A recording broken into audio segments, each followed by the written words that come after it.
Hare Krishna,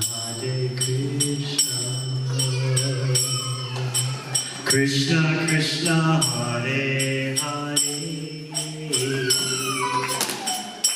Hare Rama, Hare Rama, Rama Rama, Hare Hare. Hare Krishna, Krishna Krishna, Hare Hare, Hare Rama, Hare Rama, Rama Rama, Hare Hare. Hare Krishna, Krishna Krishna, Hare Hare, Hare Rama, Hare Rama, Rama Rama, Hare Hare. Hare Krishna, Krishna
Hare Krishna,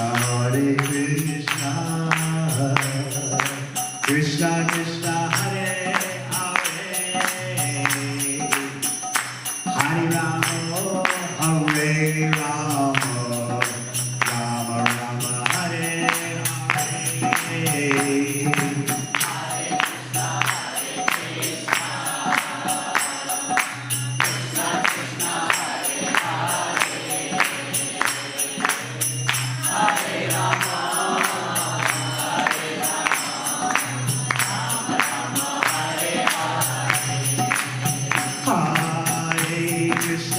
Hare Krishna,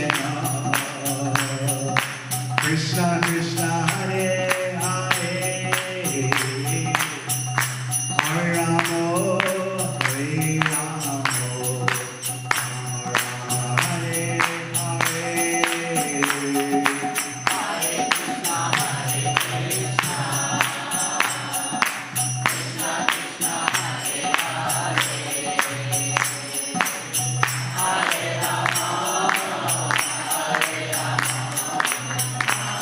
Rama, Hare Hare.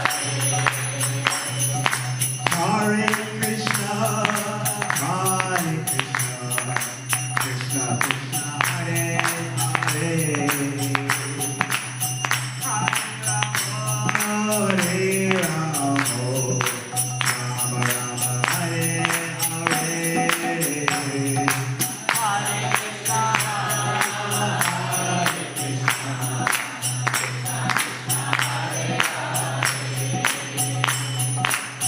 Hare Rama,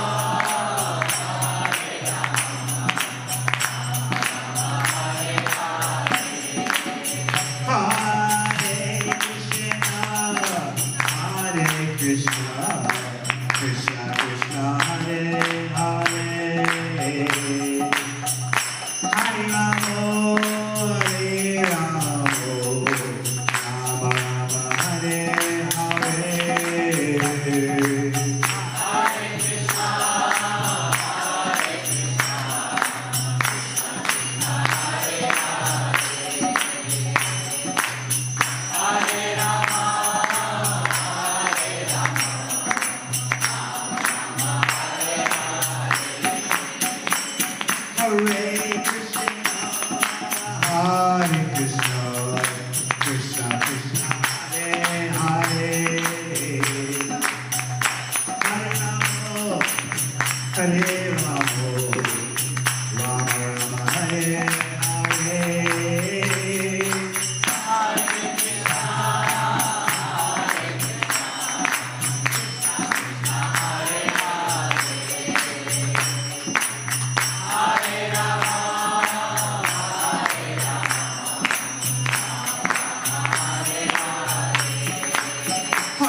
Krishna Krishna, Hare Hare, Hare Rama, Hare Rama, Rama Rama, Hare Hare. Hare Krishna, Hare Krishna, Krishna Krishna, Hare Hare, Hare Rama, Hare Rama,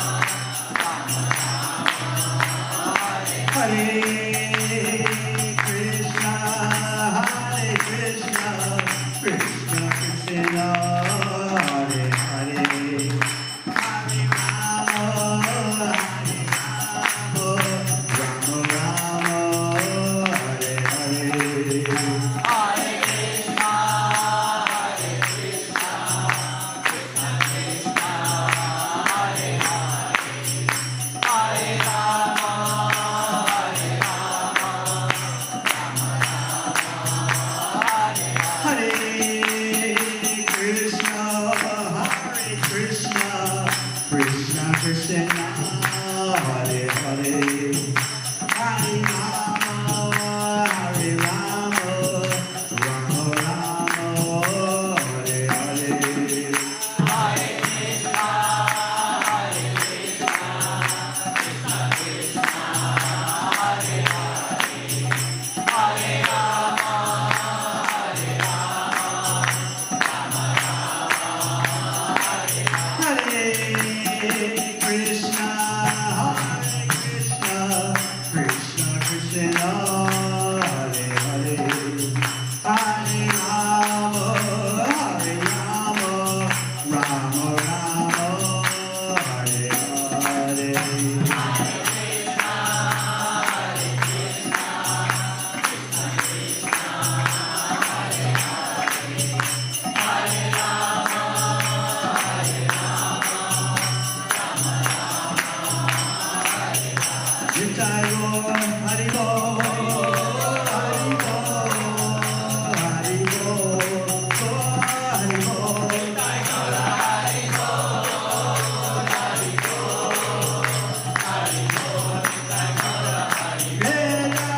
Gaur, Hari Bol, Hari Bol, Gaur Hari Bol. Nitai Gaur, Hari Bol,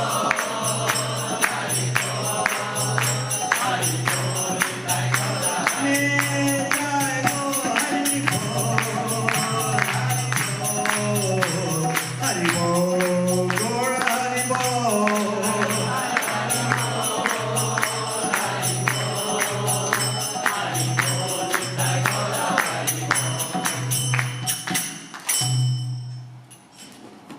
Srila Prabhupada ki Jai. Go Premanandi. Hari Hari Bol.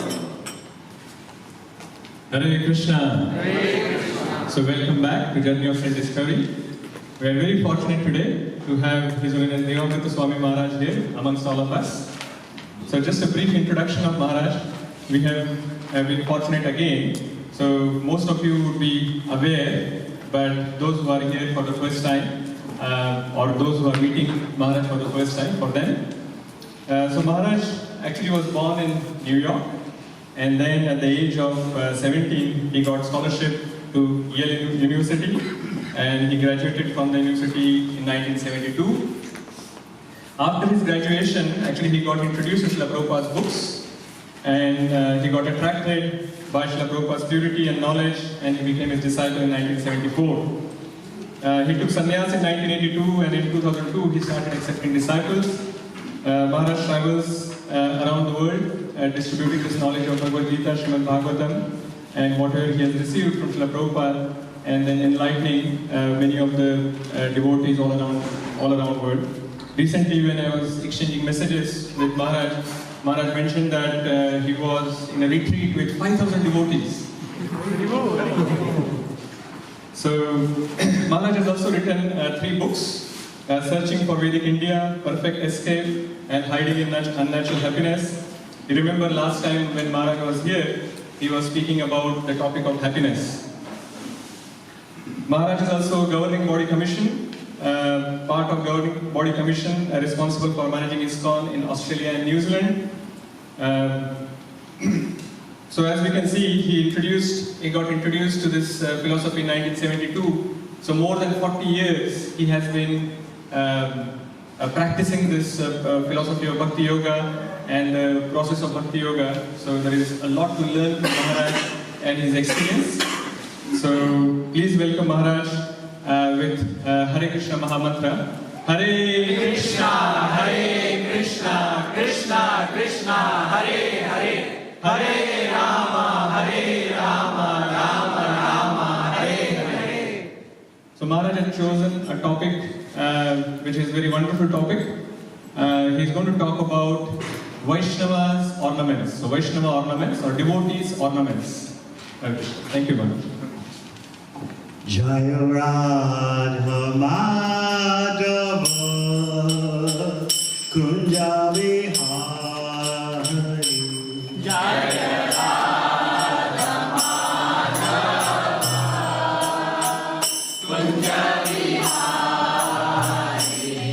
Jaya Radha Madhava Kunja Vihari Jaya Radha Madhava Kunja Vihari.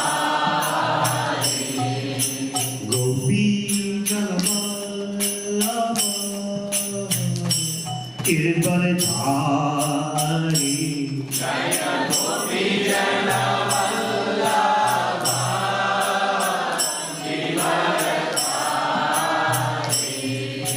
Gopi Janavallabha Kirpanachari Jaya Gopi Janavallabha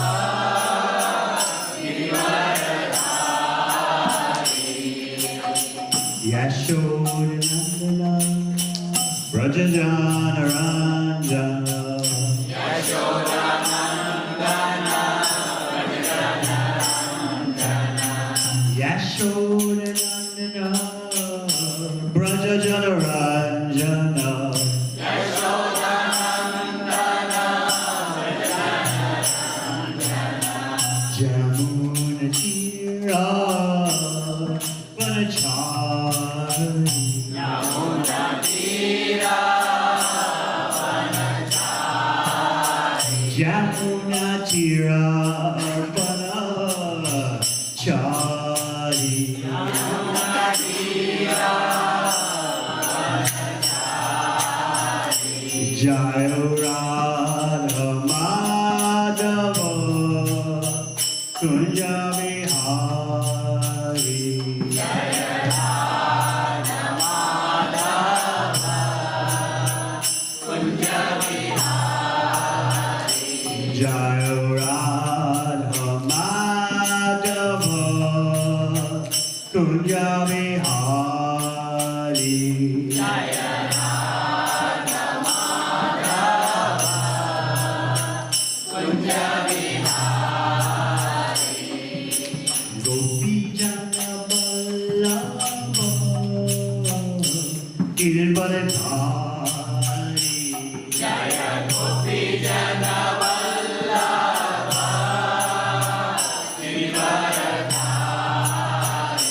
Jai Gopi Janavallabha Kirpanachari Jaya Gopi Janavallabha Girivaradhari. Yashodanandana Brajajana Ranjana Yashodanandana Yashodanandana Brajajana Ranjana Yashodanandana Jamuna Tira Vanachari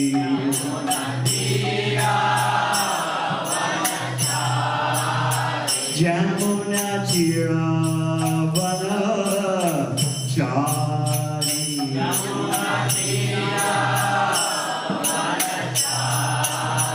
Jai Radha Madhava Kunja Vihari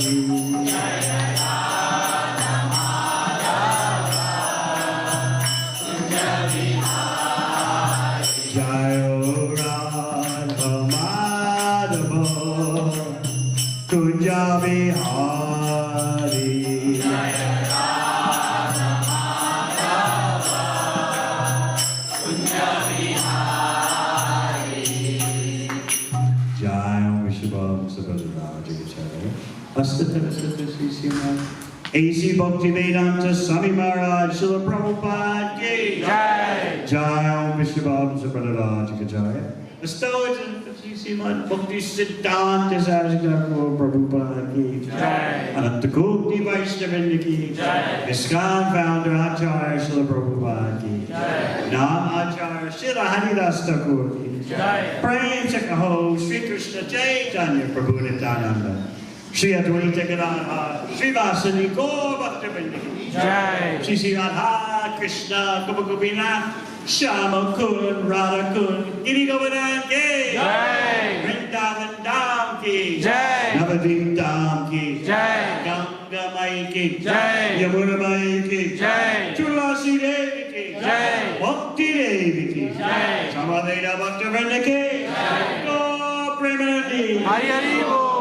All glories assemble above. Hare Krishna. All glories assemble above. Hare Krishna. All glories assemble above. Hare Krishna. All glories to Sisi Guru Gauranga.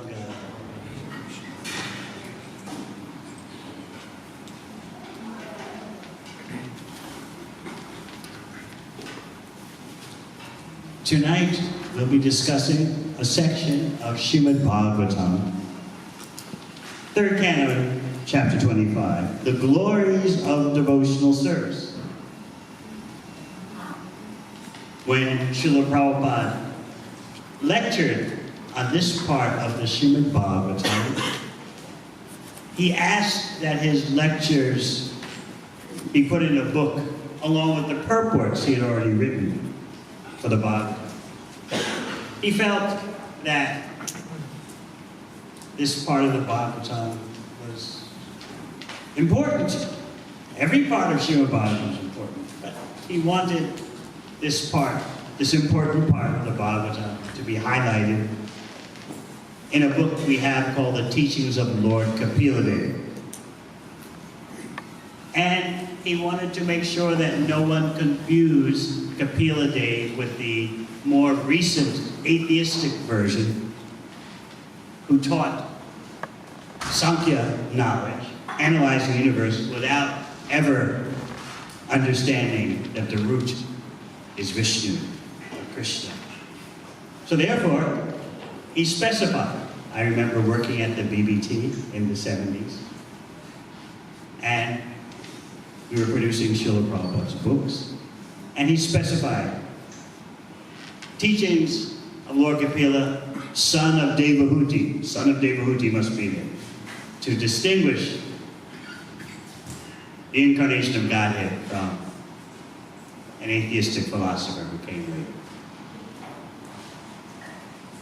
You see, the bhakti knowledge is very precise. It is not hodgepodge. It is not potpourri, or just a collection of this and that, and whatever you want to make of it, you can. The bhakti science is very focused and definitive. So therefore, Srila Prabhupada wanted the clarity there that we're talking about Sri Kapila Deva, the son of Devahuti, Kardama Muni, not confusing him with any latter-day atheistic philosophers who do not understand Bhagavad Dharma, the science of the Sutra.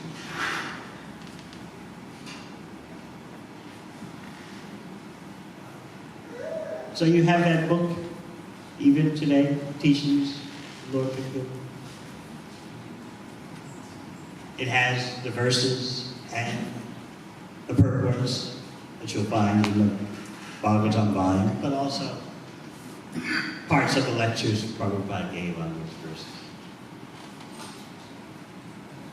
We like distributing this book in New Zealand. The book distributors, the Sankirtan devotees, probably distributed about 40 or 50,000 of them in New Zealand in previous years. Because people need to understand what they're doing and why they're doing it. And Lord Kapila Deva goes right to the root of the situation, especially in the first part of this chapter. His mother, his own mother, asks him very pointed questions. She told her son, I'm sick of the disturbance caused by my material senses, my temporary material senses. Because of them, I'm sunk into ignorance. You, my son, you are my transcendental I, obtained after many lifetimes. You, by your instructions, can take me to the other side of the ocean of repeated birth and death.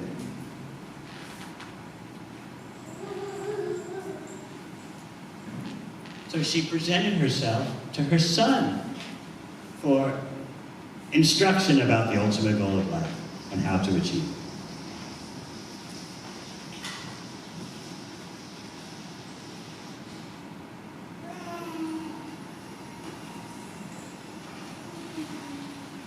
You may see on the cover, the third canto, part 2, Lord Kapila on the asana and his mother seated on the floor. I know you can't see it in the back, but I'm describing. Lord Kapila is sitting on the asana. He's expounding, and his mother is seated she's on the lower asana in front of him, listening attentively. My own mother, she doesn't know anything about Dharma, but she saw this cover picture somewhere. So once when I went to visit her, she sat down on the floor in front of me and, is this how you do it?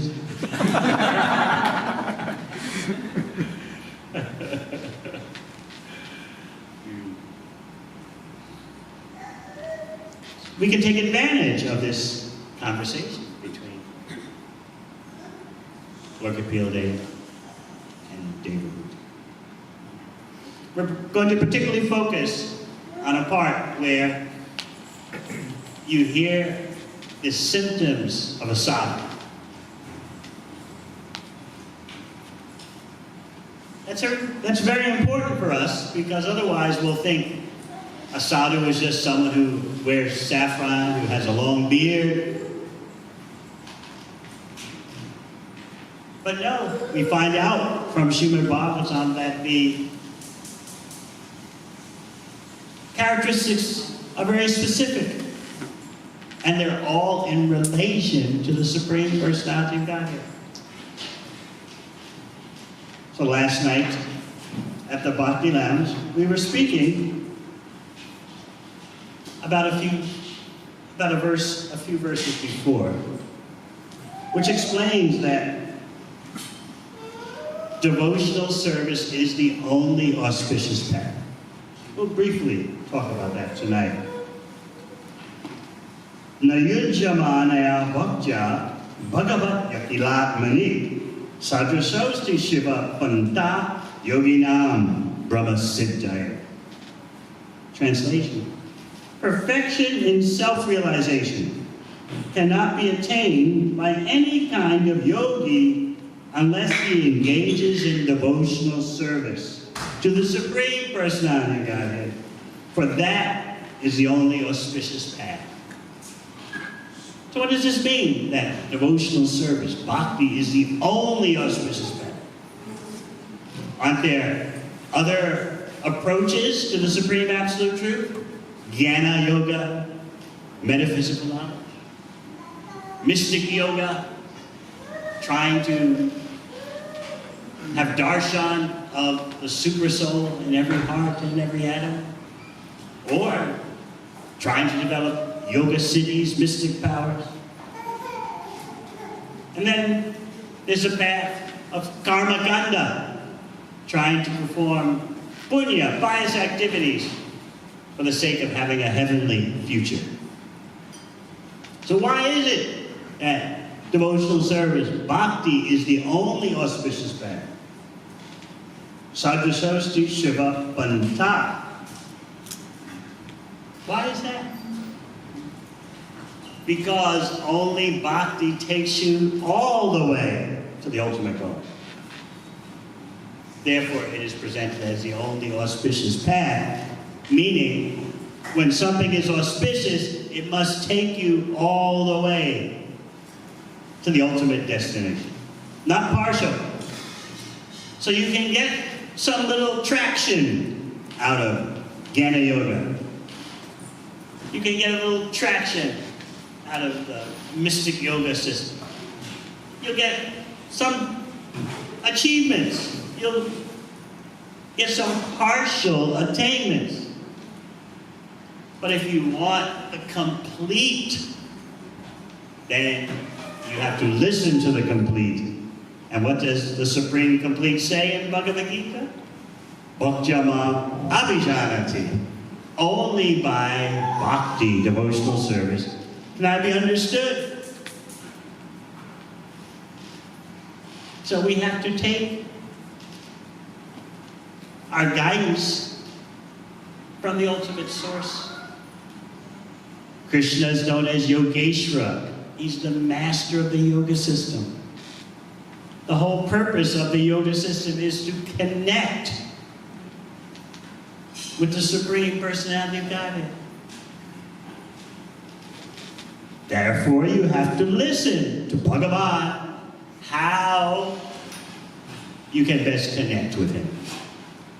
Otherwise, where's your Dharma?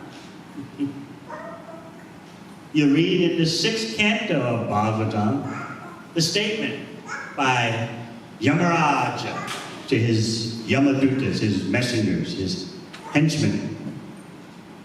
He says, Dharmam tu sakshat bhagavat pranita. The path of Dharma can only be enunciated by the Supreme Personality of Godhead. In other words, if you want to understand what is Dharma, you must take it from the source of Dharma. So what does Krishna say at the end of Bhagavad Gita? Sarva-dharma pratyajya mamekam sharanam. Abandon all conceptions of what you think is Dharma and take it from him. Take the Dharma from Krishna. Otherwise, how can it be Dharma? So you might think this is a contradiction. Krishna tells us, Sarva-dharma pratyajya, abandon all varieties of Dharma. Wait a minute, how can we do that? Krishna is meaning, you think that this is your Dharma, but it is not. Therefore, abandon it, throw it away, and accept what is real Dharma. Do what I want. That's the whole purpose of Bhagavad Gita spoken to Arjuna. Arjuna, do what I want. And what does Arjuna say at the end of Bhagavad Gita? Nashta moha smritiya labdha. Krishna, my illusion is now gone. I will act according to your words. That is Dharma. At the beginning of Bhagavad Gita, Arjuna is bewildered. I don't know what to do. By the time Bhagavad Gita ends, Arjuna understands what is Dharma. That is the devotional service of the Lord. That devotional service is the real Dharma, as Lord Kapila is saying here, the only auspicious path, means that the more devotional service you have, the more wealthy you are. We have to understand what is real prosperity, real gain. Real prosperity and gain means to have ample opportunity and to take advantage of those ample opportunities for engaging in Krishna's service. That is real wealth. That is real security. We have been so trained and habituated to thinking that real security is financial.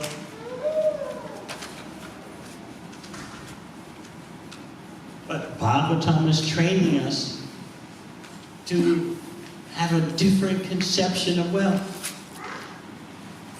Yes, you have to take care of your bodies, you have to take care of your homes. But still know that the real wealth is devotional service, and engage in devotional service.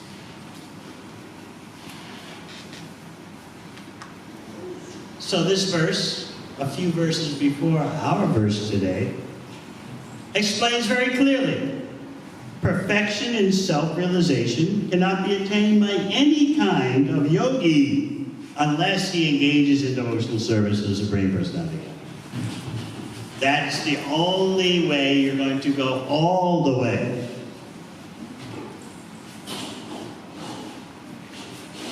Now, there are many misconceptions, as you know. So many ideas, so many notions of what is spiritual, who is worshipable.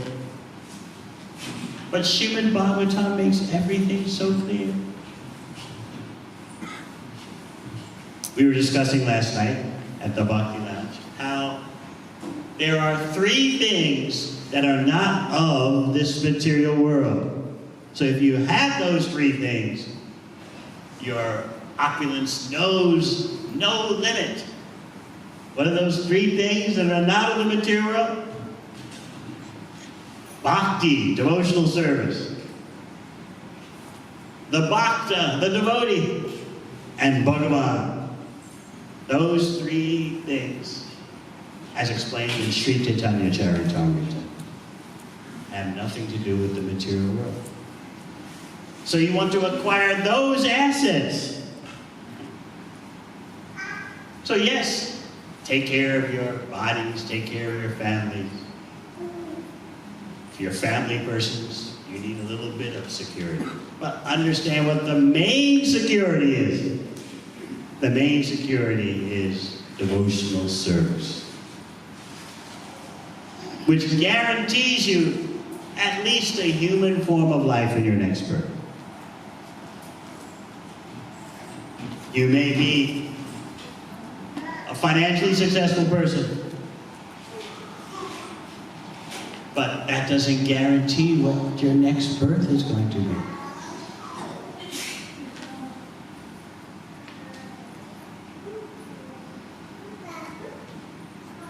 Any opportunity that we get for serving Krishna is so precious. So we shouldn't think that I'm believing in Krishna, my family believed in Krishna, and therefore I'm attending these gatherings. No. There's something much more going on. The opportunity to engage your senses in the service of the master of the senses. So the Bhakti program is for all your senses. Now you are hearing. That's devotional service. Later you'll be tasting food that's offered to Krishna. Your tongue is engaging in devotional service. During kirtan, your tongue was vibrating the holy name of Krishna.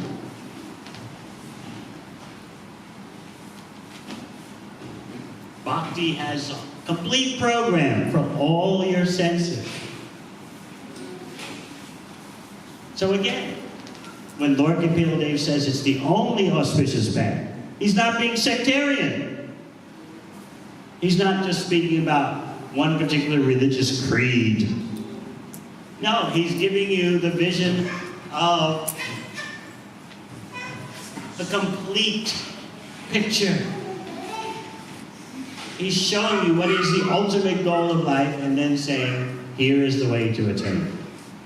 Because Krishna himself says that. But this is the advantage of Bhagavad Gita. This is the advantage of Srimad Bhagavatam. You take your information straight from the source. Krishna speaks in Bhagavad Gita. You take it straight from devotees who know Krishna, Srimad Bhagavatam. In this way, your life becomes successful. So we need to be able to discriminate between mere religious faith and the science of the Supreme. Bhagavad Dharma. That's a bright light. So please understand this point. The only auspicious path is not a sectarian statement. Sometimes people think, we should accept everything. Everything is auspicious. But Bhagavatam is educating you precisely, comprehensively. There's nothing like it. There is no education like Srimad Bhagavatam available.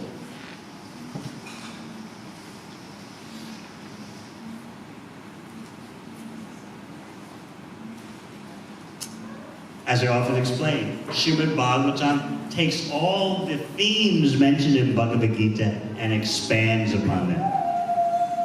It is a spiritual encyclopedia.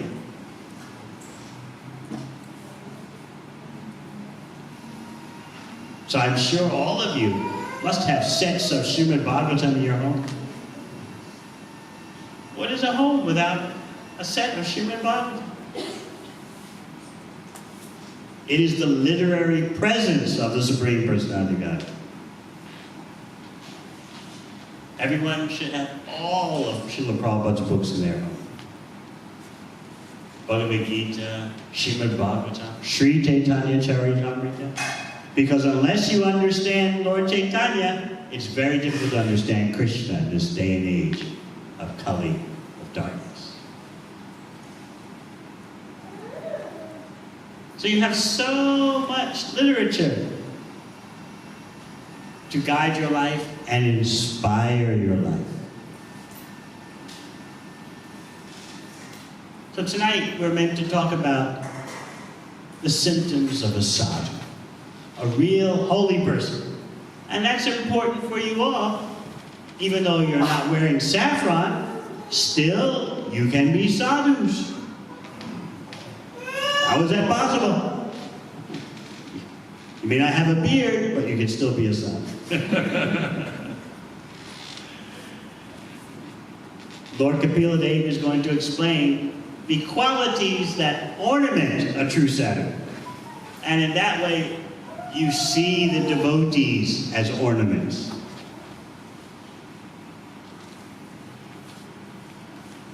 Devotees radiate qualities that are attractive because the devotees are serving the all-attractive Krishna.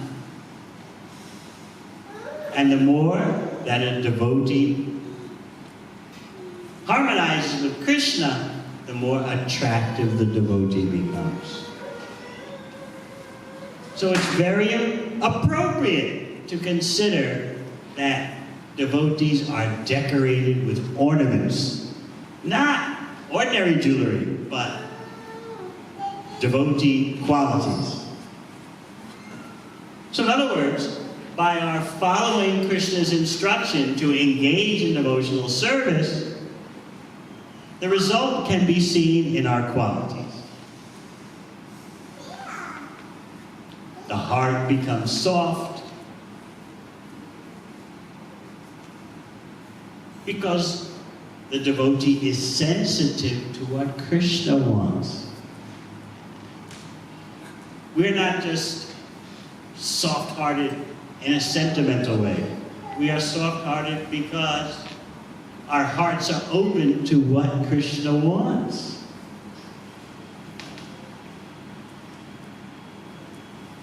So let's hear about those qualities that ornament a bhakta. In this way, you can understand how transformative devotional service is. It is not just a religious belief or sectarian concept. Bhakti can be seen in terms of transformation. And this is actually what attracts people. They see devotees whose lives have been transformed.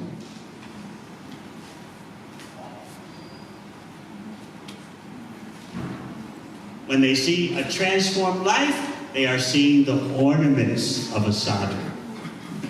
So you may not consider yourself sadhu. Oh, how can I be a sadhu? You'll think of yourselves. You're working a job, you have family. No, we're not sadhus. But by your engagement in devotional service, you become the real sadhu. Arjuna was not a sannyasi or brahmacharya. Arjuna wasn't even a brahmana. He's a military man and a family man.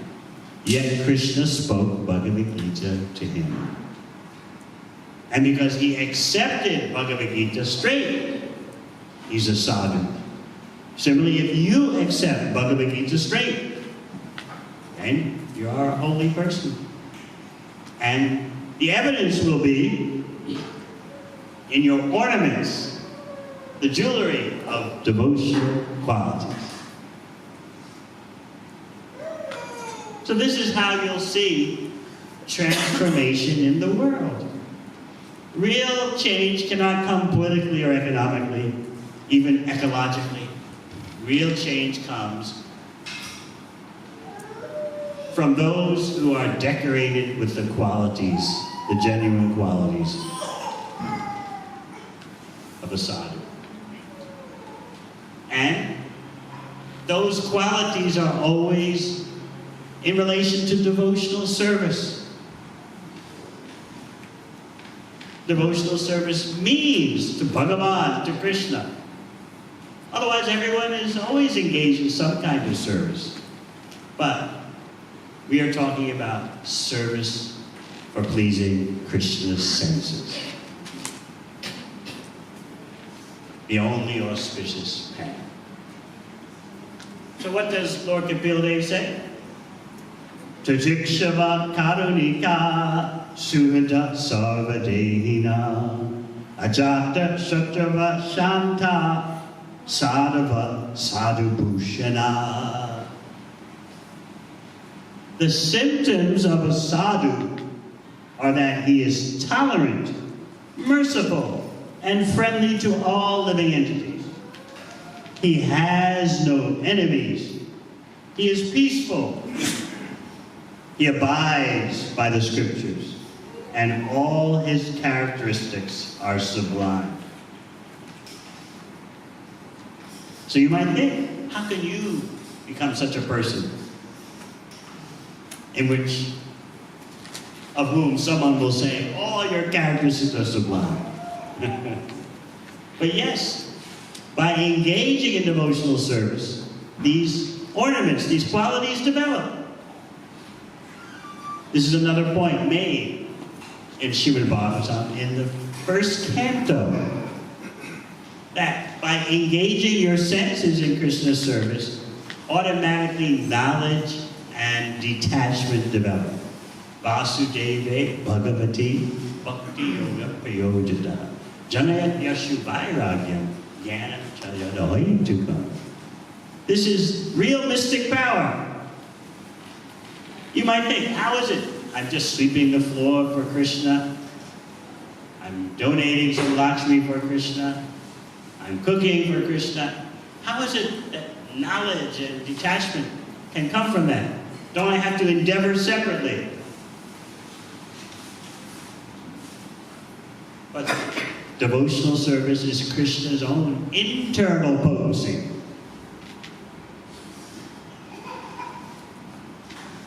Therefore, by engaging your senses in Krishna's service, you develop knowledge of Krishna and detachment from mind. And of course, part of Bhakti Yoga, devotional service, is hearing Srimad Bhagavatam, hearing talks about Bhagavad Dharma, participating in Kirtan. There are 9 processes of devotional service. And the 2 foundational of the 9 are Shravanam, Kirtanam, Vishnu, hearing and chanting about Krishna.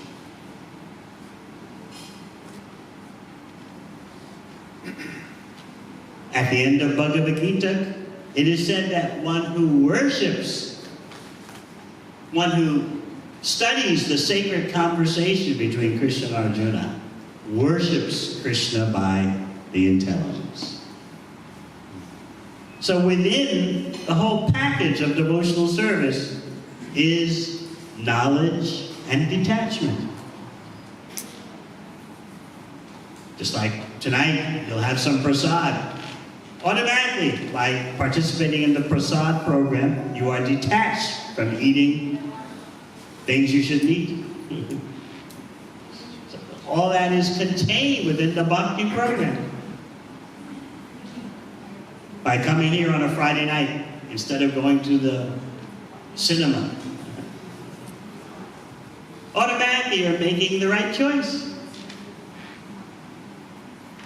So the whole bhakti program, the whole program of devotional service means the right choices for all your senses.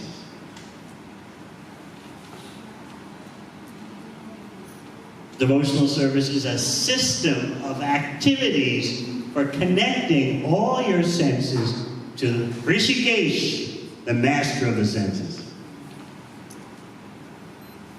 So devotional service is not some kind of inactivity, some kind of religious belief that you have. No. It is the science of using all your senses for Krishna's pleasure. And then the ornaments develop. So yes, you can become a sadhu, even while working, while having a family, while living in your house. If you make Krishna's service your life and soul.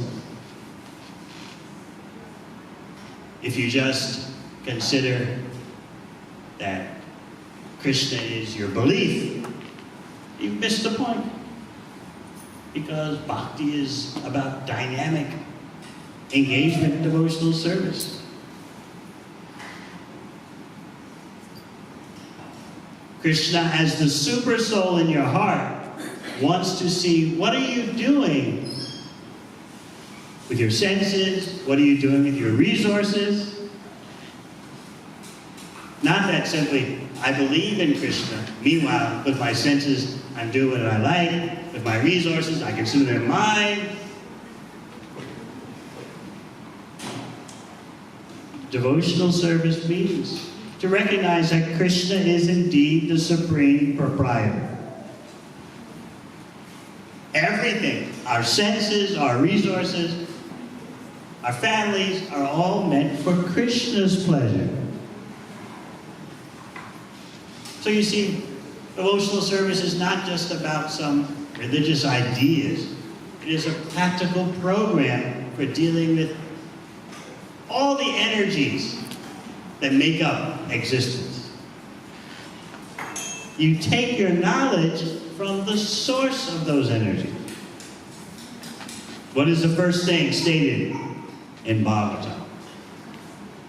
Janmadayasita. The absolute truth is that from which everything emanates. Everything means everything. Therefore, the bhakta, the devotee, is always offering everything back to Krishna. And you get credit for offering to Krishna what already belongs to Krishna. Just see. You know the famous example. You do Ganga Puja by offering to the Ganga water from the Ganga. So you might say, what is this? Why is this special? I'm taking the water from the Ganga and offering it back to the Ganga. But because of that offering, you become purified. Similarly, everything in your life belongs to Krishna. But you get credit by offering what already belongs to Krishna to Krishna. I often tell the story of when I was a little child, 5 years old, growing up in New York. So my family celebrated Christmas. So one day my mother, when I was 5, gave me $1, $1 US. Said, okay, now you go to the corner shop and get Christmas presents. So, 5 years old, I took the dollar and I went to, you call it here, chemist. I walked in the door and said, I'm here to buy Christmas presents for my family. I have $1. So the chemist took it very seriously. Oh, this is very important. Please, I'll help you get presents for your whole family. So I said, what do you think I should get? He said, well, for your mother, I have this nice, what do you call it? This thing that ladies used to put powder on their face. What is it called?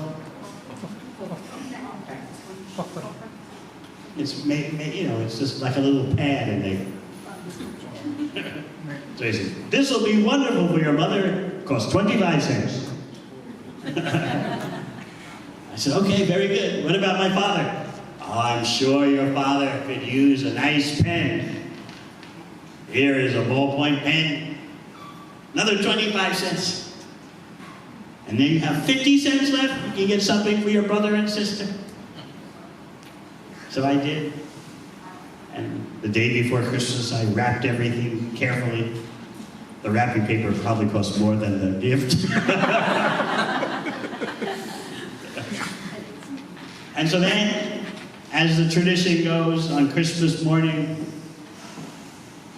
the family gathers and opens up all the presents. And so, my mother has all the presents under the Christmas tree. And so everyone's opening their gifts, tearing the wrapping paper. So my mother opens her gift for me. Oh, look at this. Is powder puff, is that what it's called? A powder puff, just what I needed. My father opens his. Oh, thank you, son. A ballpoint pen, how special. My sister and brother opened their gifts. So you understand. Being family persons, you understand it's all about the loving exchange, right? Even though, who gave me the money for the gifts? My mother gave me the dollar. It comes from her efforts, my father's efforts. But they're appreciating the child's little attempt to offer it back, something back to them. So Krishna is Purushottam, the supreme person. He's the best of all persons. So in devotional service, you get credit for offering what belongs to Krishna. Everything. Your body, your mind, your family, your resources, everything belongs to Krishna.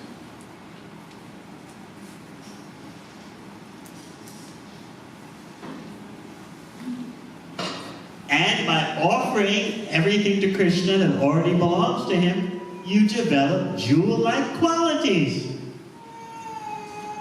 Whereas by acting as a thief, thinking everything belongs to you, you develop demoniac qualities. Selfishness, lust, greed, anger, envy. All the qualities that are so prevalent in a consumer society.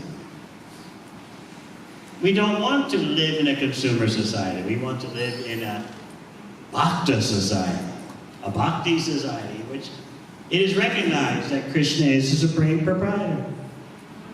But this is not our fanaticism. Only Krishna. The only auspicious path is Bhakti. We can explain why that is so.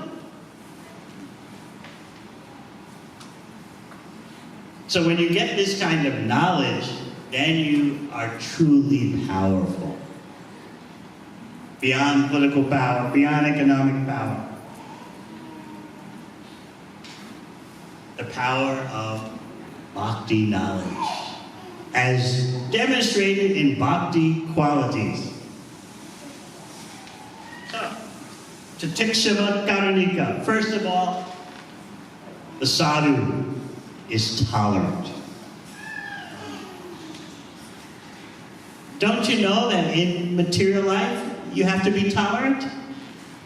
So why not learn how to be tolerant for the real purpose, for the highest purpose? In your jobs, you have to be so tolerant. In the office, in the business. Sometimes you have to tolerate abuse, insensitivity, attacks on your ego. But you tolerate that because you want to keep the job. Or if you want permanent residency, you have to tolerate jumping through so many hoops. Every year it changes. You tolerate it because you want the goal. Family life, as most of you have found out, requires tolerance. You can't always have your way. So what is wrong with tolerating for Krishna's pleasure? What is unusual? You're already tolerating.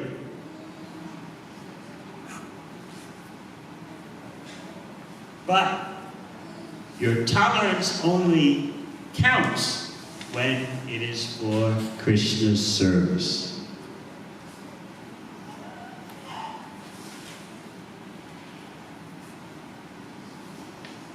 We're thinking that our tolerance should be used for things that we want to get for us. In order to get this, in order to achieve that, I will tolerate. Just like when you're at the university or in the workplace,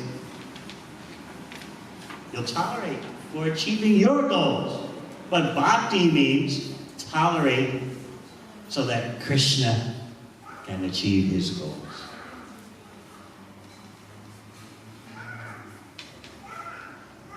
So you'll notice about mature devotees that they become tolerant.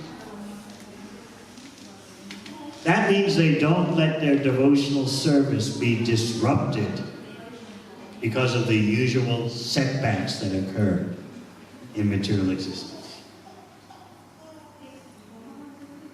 The body is an impediment. The material world is an impediment. But the devotee understands, somehow or other, my service to Krishna can go on. So that's the first jewel, tolerance. Everyone has something to tolerate. Nothing is ever completely perfect in this material world. Your finances may be in order, but then you have health problems. Your health may be in order, but then you have not enough money. You have good health, you have good money, but you don't have a good spouse. Always something. Or you have health, money, and a good spouse, but your children are rebellious. There's always something.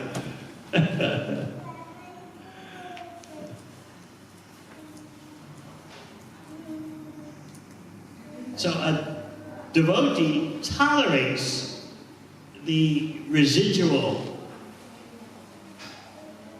impediments of this world, the built-in impediments that are packaged into this world. But you're not just tolerating by becoming a stone. No, you're tolerating for Krishna's service. It's a big difference. Sometimes we mistakenly think that a yogi is someone who can tolerate the extremes of nature, weather. A yogi is someone who can perform extreme austerities. But the Bhagavatam rejects that understanding and says real austerity means doing what is favorable for Krishna's pleasure and tolerating any inconveniences along the way. Just like a mother tolerates the child throwing up on her. Yes, we have mothers here. You remember the first time your child threw up on you? What did you say? Oh no, I'm putting this child down. I don't want a child. No. You even thought it was probably nice. Very personal.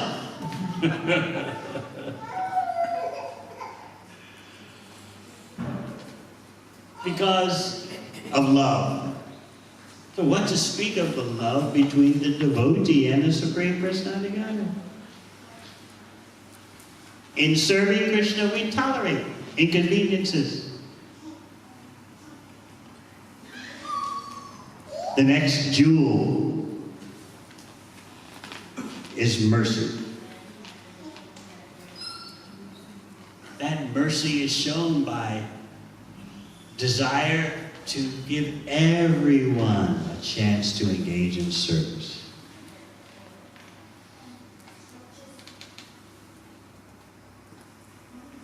And who is Paramakaruna? Who is the Supreme Merciful One? That is Krishna coming as Sri Chaitanya Mahaprabhu. I often explain, there's so much confusion in India about who is Krishna because they're not approaching Krishna through Sri Chaitanya Mahaprabhu, who is the special appearance of Krishna for this age of darkness, age of color. Krishna is very strict, but Krishna as Sri Chaitanya Mahaprabhu gives Krishna away. Ordinarily, Krishna is difficult to understand. And Krishna makes no concessions. That's what you're afraid of. In Bhagavad Gita he says, surrender everything to me. We're afraid of that. But that same Krishna, as Sri Chaitanya Mahaprabhu, gives Krishna away to everyone. How does Mahaprabhu do that? By giving away freely an opportunity to engage in Krishna's service. Krishna doesn't give service opportunities. Because by devotional service, what? Krishna can be conquered. So he doesn't give that out. But that same Krishna, as Lord Chaitanya, gives ample, unlimited opportunity for devotional service. And that way everyone can have Krishna. So this is how knowledge of Krishna has covered the world, because of Krishna as Sri Chaitanya Mahaprabhu. Paramakaruna, extremely, incomparably merciful, giving away something that shouldn't ordinarily be given away.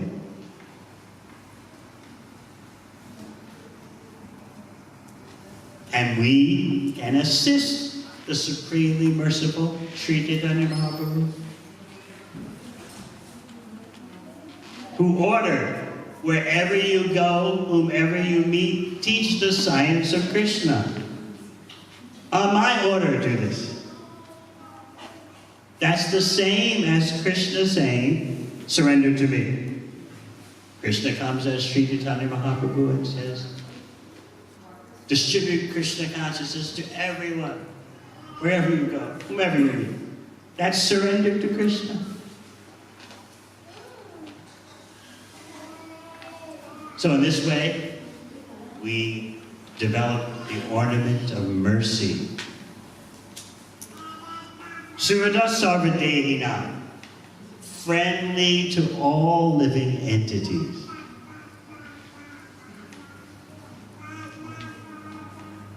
The devotee does not exploit other creatures just because they're less intelligent.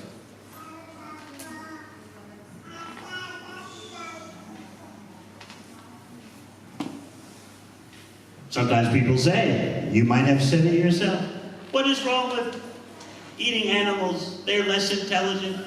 They have no soul. But look at a little child, just like you hear the little child back there. What knowledge does that little child have? What awareness? So you eat the child? You say, oh, how horrible, no. But the child has no knowledge more than an animal.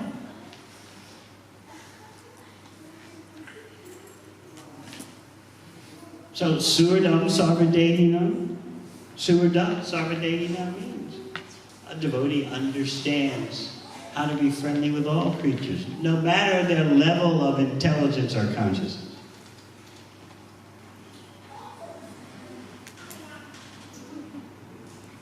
If you say that you eat the animals because they are dumb, then you should also eat the little children, if that's your way of discriminating.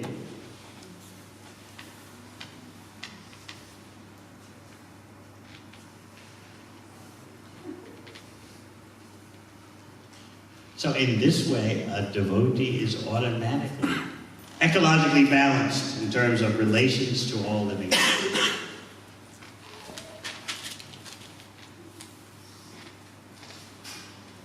And then, Ajata Shatrava Santa. A devotee has no enemies. Meaning that a sadhu, a devotee, doesn't try to attack persons. He or she doesn't act in an adverse or hostile way. Unfortunately, it is so that even though a sadhu acts in such a way to produce no enemies, some persons don't like hearing the words of the sadhu. They don't like to hear that they're unhealthy. They want to hear false words of praise. Oh, you're very healthy. It's like telling a blind person, oh, you are Padmalocha. You see?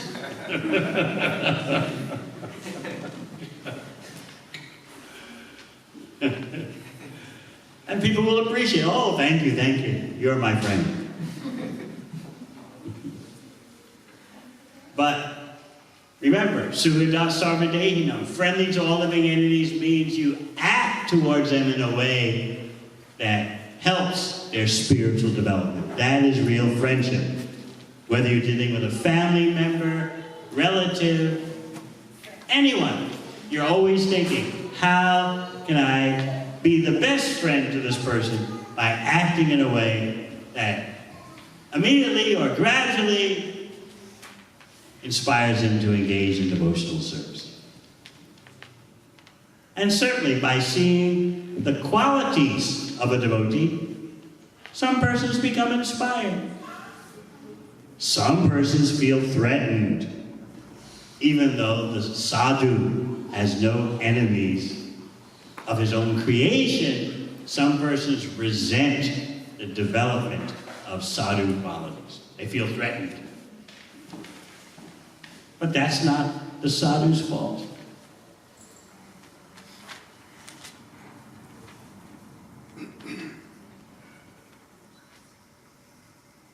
So in this way, the devotee is the ideal member of society. Not just because we have a particular religious creed, but because the devotee is demonstrating jewel-like qualities. And those jewel-like qualities arise from the performance of devotional service. And the devotee is always thinking, how can I improve the quality of my service? Not that I have been acting a certain way for 10 years, 20 years, that is sufficient. No. A devotee always feels the need for improvement. Polish those jewel-like qualities for Krishna's pleasure, for the sake of devotional service, so that the service can be better. Sadhava abides by the scriptures. Now you might say, well, the scriptures say so many things. No, the conclusion of all scriptures is, do what Krishna wants. So in that way, the genuine sadhu, the genuine holy person, is always abiding by scriptures because the scriptures say, accept what the Supreme Personality of Godhead said.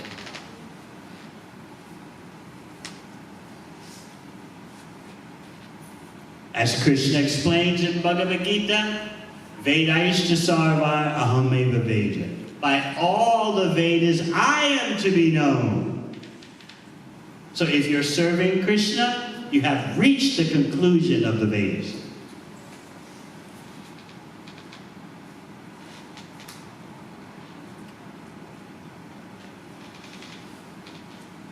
Shanta.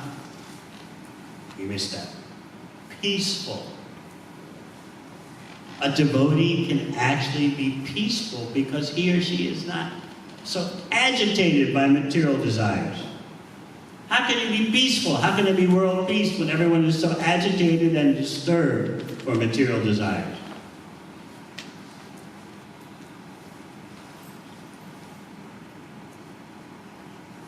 As Krishna explains in chapter 2 of Bhagavad Gita, the devotee knows how to be like a turtle, extending the senses only for Krishna's service. Otherwise, the devotee brings the senses back in, just like a turtle. So this is the art, science, and culture of Bhakti Yoga. Devotional service to Krishna. When you know how to use your senses, you'll be peaceful. Whereas living in a consumer society means your senses are always being agitated. You're always made to feel that you're lacking certain things.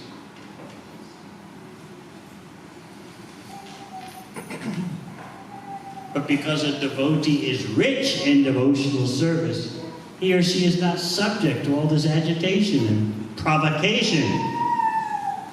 Therefore, you can genuinely be peaceful. Shanta. Peaceful because you don't expect fulfillment from the material world. You don't expect your career to fulfill you. You expect devotional service to fulfill you by your trying to satisfy Krishna. Because you're a part of Krishna.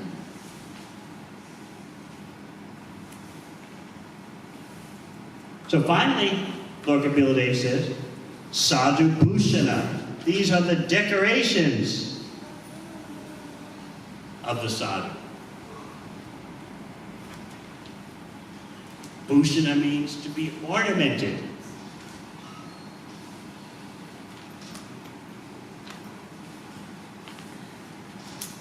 Another way of looking at that term means you see devotees as ornaments. You don't see ordinary persons. Even younger devotees. Even devotees who sometimes demonstrate some fault. It's like seeing an unripe mango. The unripe mango is not ready to eat. But you know, if the unripe mango stays in the sunlight, it will become ripe. So, to see all devotees as ornaments means to see their potential and to honor that potential.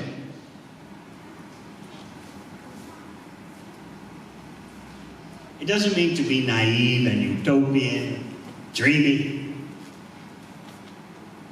Yes, devotees on the way to Krishna, as they develop, sometimes they show some deficiency. But you know, if they continue in their service to Krishna, gradually the unripe mango becomes ripe.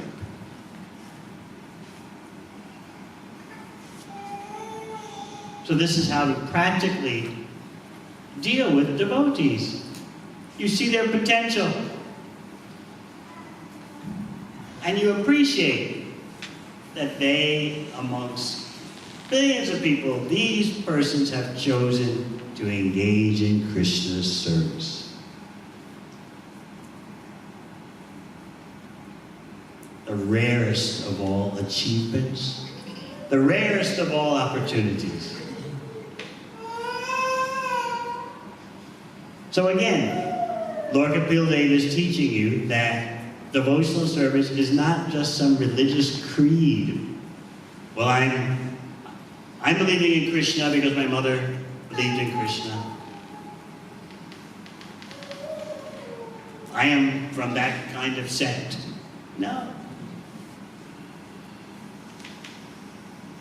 Bhakti is all about the art, science, and culture of engaging all the senses in the service of the master of the senses.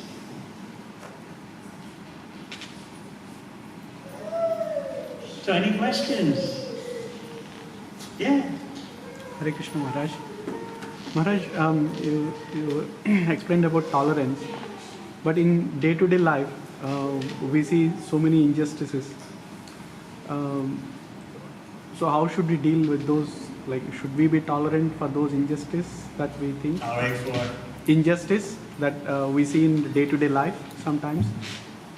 You took birth in the material world, that means you took birth in injustice. You cannot solve the problems of the material world materially. It is an unjust place. Therefore Krishna says, get out of there. Dukkhalayam shashvata. Temporary and miserable. Miserable means unjust.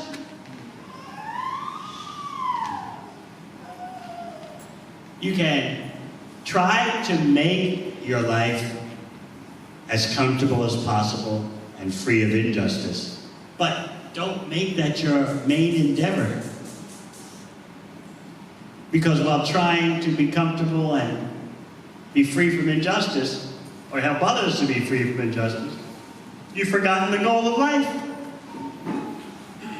And you can't show anyone else what is the goal of life. And that's the greatest injustice. To waste your human form of life is the greatest injustice. And that's what billions of people are doing. They may think they're economically free or politically free, but they're slaves of material nature, suffering the greatest injustice, that their human form of life is becoming lost. That's why Krishna explains in 2nd chapter of Bhagavad Gita, Swam apya siddharmasya trayate mahatobhaya. Just a little bit of advancement in bhakti saves you from the greatest fear, the greatest danger, which is that you'll lose your human form of life. That's the greatest injustice. So therefore the sadhu is very merciful to stop people from destroying themselves in the greatest injustice.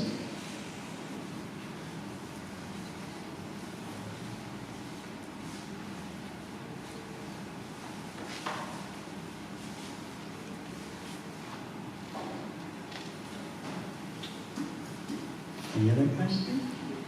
Yes? What is the difference between religious and spiritual one? What I understand, like they are a different word. Spiritual is and religious one is different, and spiritual world is different. Like spiritual world starts from where religious ends. Maybe I'm 100% incorrect. So I just want to understand: is there any difference, or if there is a difference, what is that? Between religious and spiritual. Very good question. People do not know what is religion.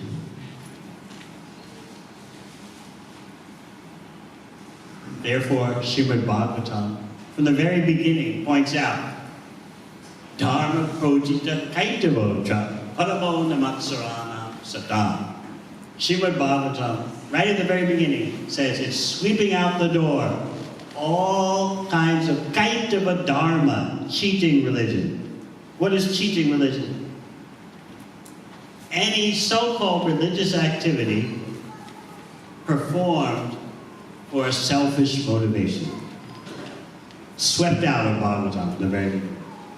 Real dharma is presented. Real dharma means service for the pleasure of Krishna. So because people don't know what real religion, what real dharma is, it becomes a very confusing word. It becomes simply a religious belief. They think dharma is a religious belief. What do you believe in? I believe in this. You believe in that. They don't understand the essence, which means they don't understand what dharma is. What is real religion? Real religion means to abide by the orders of God.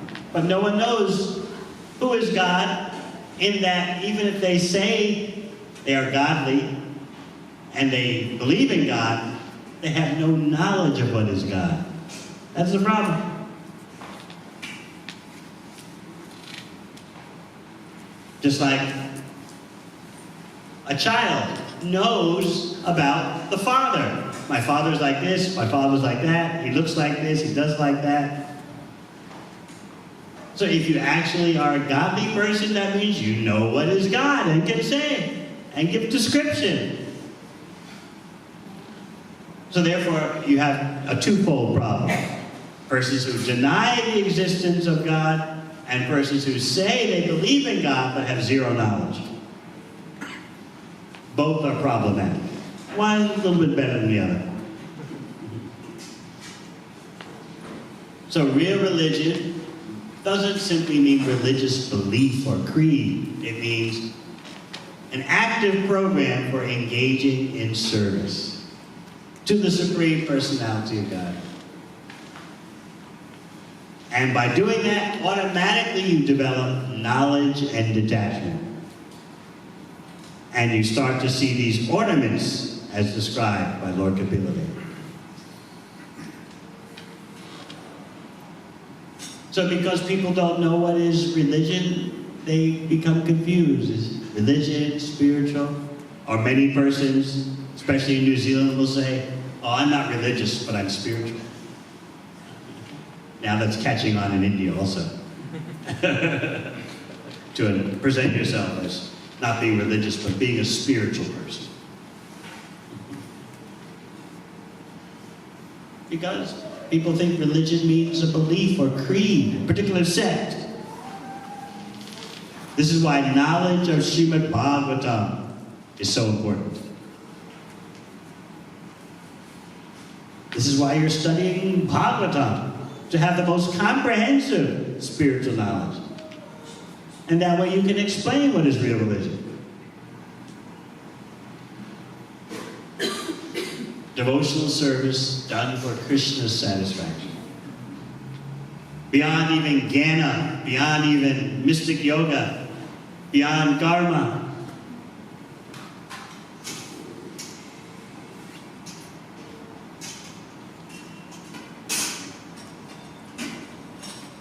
So what Krishna is presenting in Bhagavad Gita is the conclusion of all spiritual knowledge, religious knowledge.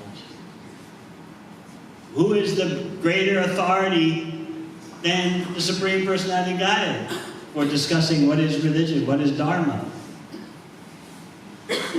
So this is the advantage of Bhagavad Gita. The goal of Dharma is speaking about what is Dharma.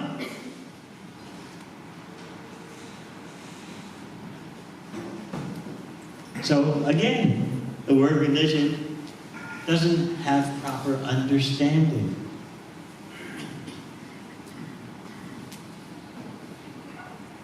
Therefore, people say, oh, I'm not religious, I am spiritual.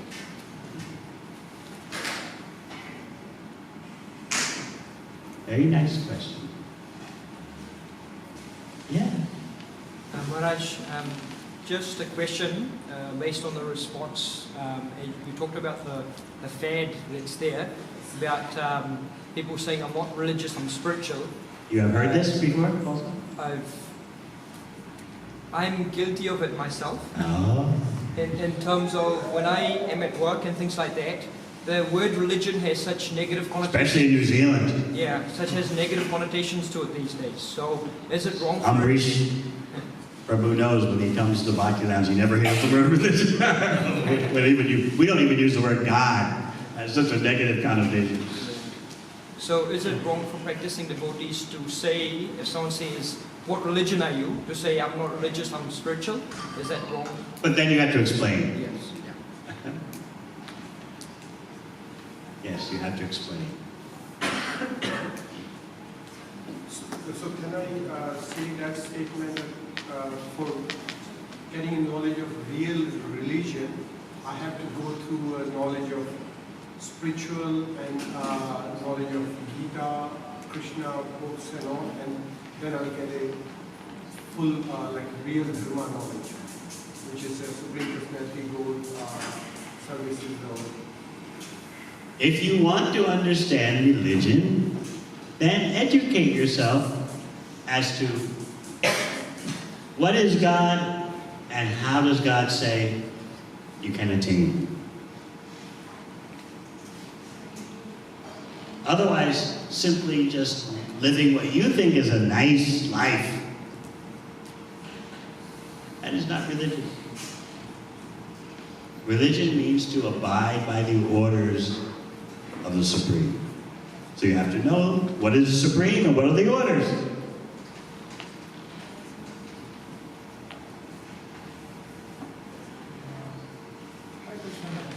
Yeah. How correct if we translate Dharma to religion? Is it correct to translate Dharma to religion?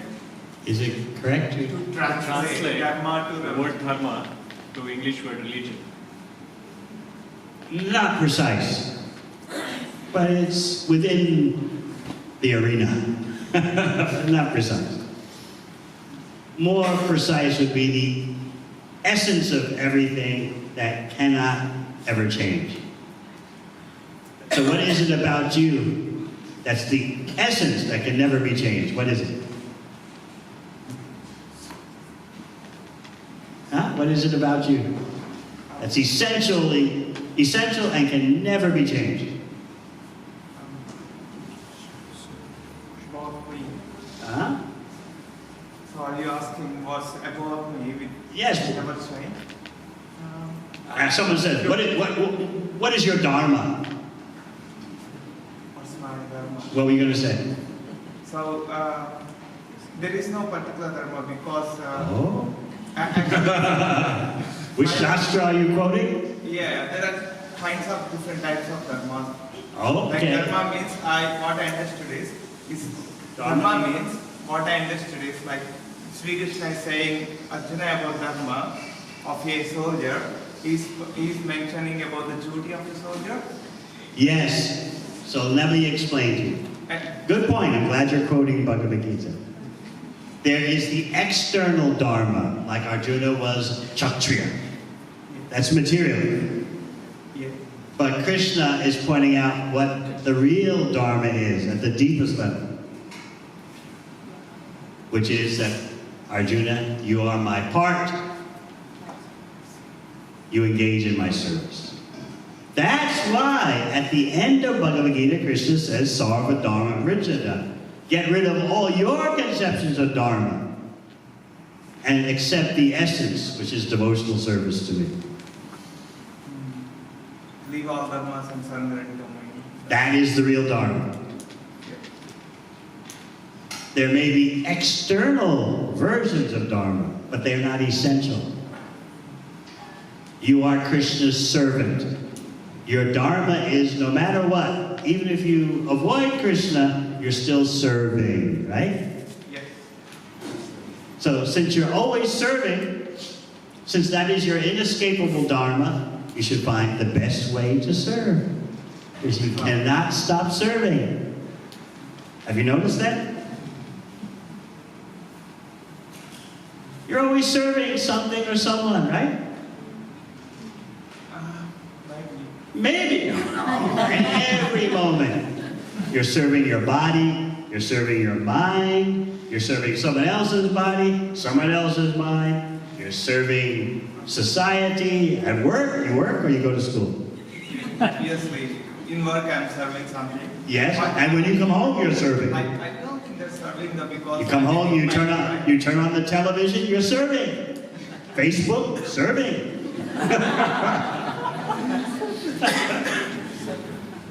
You're not a married man yet, are you? No, but when you do, right? You'll find out. Yeah, he will find out, right? You will be serving. So how do you ever get away from serving? At work, at home, at play. And serving your own body and mind. Your mind says, do this. Your body says, we're hungry, feed us. So, service is your eternal characteristic. So real Dharma means engage in service to the Supreme Personality of God. That is your inescapable essence. Okay? But in Bhagavad Gita, as it is, so whenever we You have read it? about Dharma, You have read Bhagavad Gita as it is? 2 years back. Oh, only. Whenever we see the word Dharma, the English translation will be religion in all the places. English translation? Is Is religious. religion. Yes, that is a general definition. That's all Whenever right. we see- But you have to know what real religion is. Yeah, but in certain contexts, I feel like that might be inappropriate for that particular context. No. Because real religion means service to the Supreme Personality of Godhead. Yeah, but That is the deeper meaning of Dharma. But Dharma can also be used for Kshatriya Dharma, Vaishya Karma Swabhavasa, Vaishya Dharma. You practicing Vaishya Dharma? business. Merchant, Yeah. farmer, yes? Business, you're a bit in business? Labor, work, unemployed. So there are different external, superficial dharmas. But the deepest meaning of dharma means you're always serving. And you're serving the Supreme Personality of Godhead. Even when you forget Krishna, you're serving. You're serving Krishna by serving his Maya, his illusion. Okay? So what you read in Bhagavad Gita as it is correct. And you haven't read it in 2 years, though. That is your problem. Yes. In this verse, first he says friendly to all living beings, and then he says that you don't have no enemies. Yes. So why it is repeated like that? Why is what repeated? It's one and the same, isn't it? No enemies and friendly to all living beings. No, it's Or it's taking the jewel and holding it up to the light and turning it.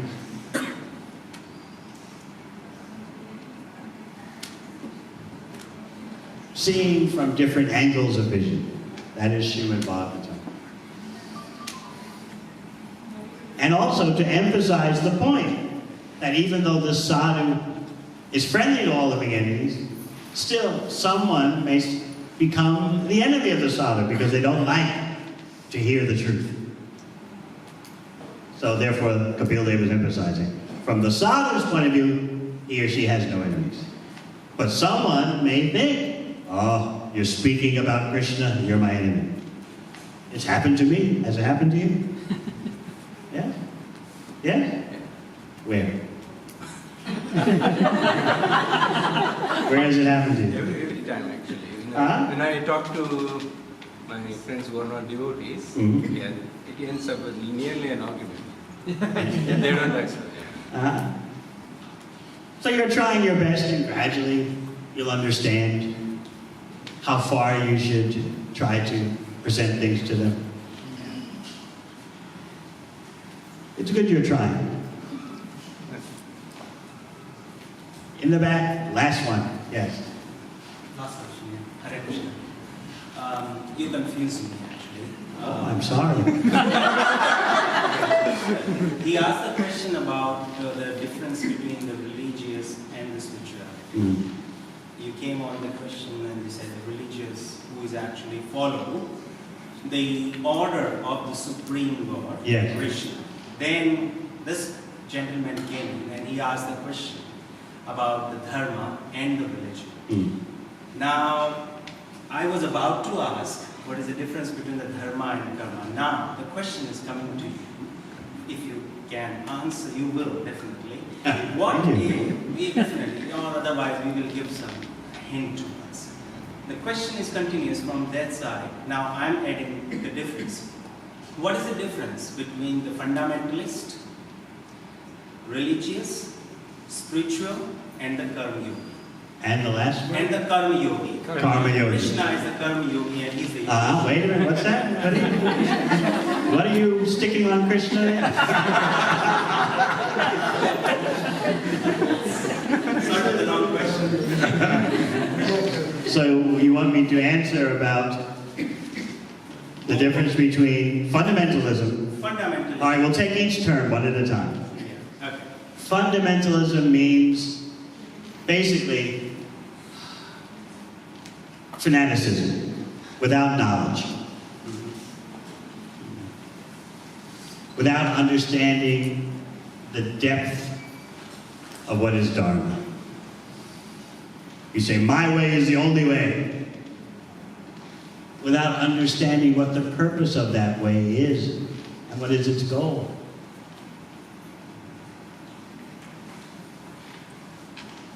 Fundamentalists just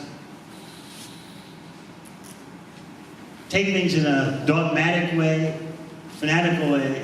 This is the way it is. Why? Because this is the way it is.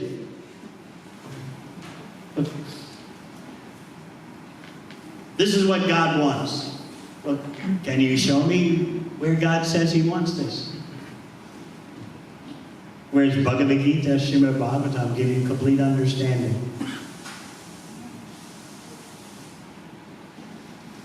They explain all the different possible approaches. Karma yoga, Jnana yoga, Ashtanga yoga. It's all, you get the whole picture. And then, Bhakti is presented as the best. So how is that fundamentalism? It's like you go to buy a new car. If the car dealer simply says, take this car, this is the best car. Mitsubishi only. You'll suspect this is fundamentalism, right? Yeah.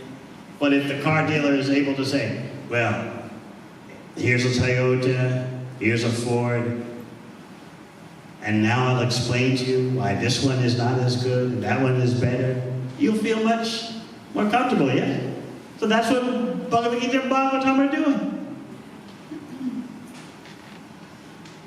What do you think? Actually, the point comes there when you say that if I am believing in the supreme God, Krishna, I am actually becoming fundamentalist or not? Then I'm actually disrespecting someone else or not? But you have to understand what is God.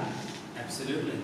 And if I say, what is the God, then how much you actually are agree with the statement of Aham Brahmasmi? Like sometimes Vedas gives us the opportunity to think freely, that you can also be like me. Like Krishna also said in Arjuna, that you are the part of me.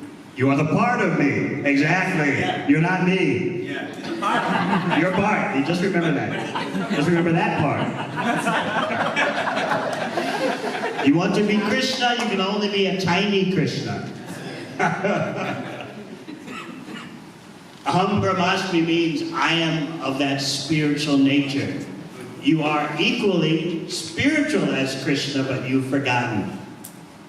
But you're not quantitatively the same as Krishna. You're so tiny. Okay? So we recommend you read Bhagavad Gita as it is. Very good, thank you. All right, we're over time. Didn't expect to go this late.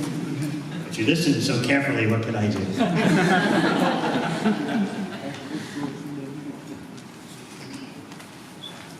Thank you very much. Hare Krishna.